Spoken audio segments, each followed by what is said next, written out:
I just turned 53.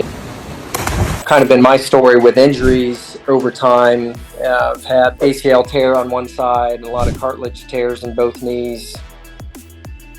Disc in my neck, disc in my back. So a lot of overtime injuries. Struggled with low back pain for several years in the context of still doing a lot of things, but never quite figuring out how to minimize the recurrent back pain and challenges with that. Paul started at age 51, wanting to be able to move freely and gain maximum strength after a total of 11 knee surgeries and a spine surgery in his low back with disc herniation in his neck. He had daily pain and low muscle mass. It took hard work, but now he can squat to the floor. Limited pain, increased muscle mass, and solid skill development.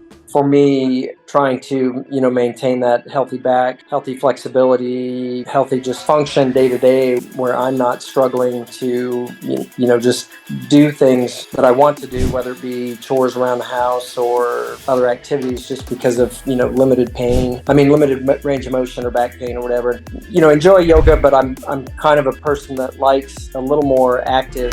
How does he do it? He trains 5 days per week, eats balanced and clean, and does daily protocols for mobility, strength, and skill.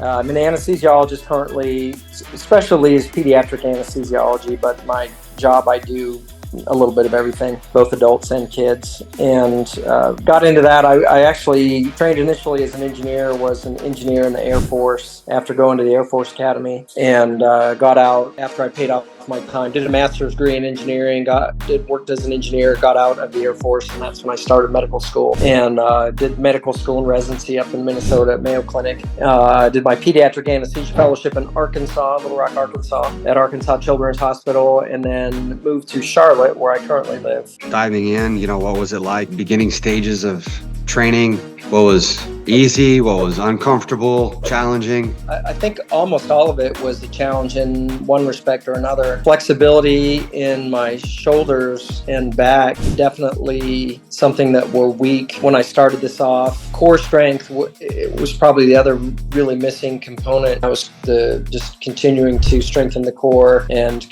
continuing to try to get some range of motion in my hips and my shoulders and my knees. Pain's been better in my knees. My back pain has been much better. When I first started this, I could barely, do an L-sit and get my feet off the ground. And now I have a pretty decent V-sit where I can get my toes up pretty high, and some of the upside down work. I'm still working on a muscle up. I think I'm getting closer and closer.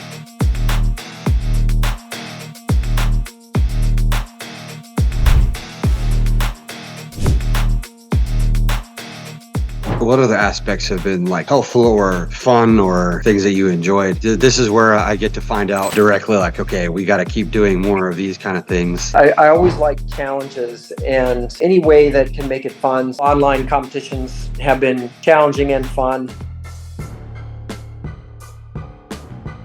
Variability has been enjoyable for me. That is so different from the typical workout, the typical gym, yoga or exercise program you might do. That's just weaknesses when you get into this program. And so I think it's a big challenge to fight through those weaknesses, to trust yourself, try to find those just little improvements. I didn't think I could do that, and there it was.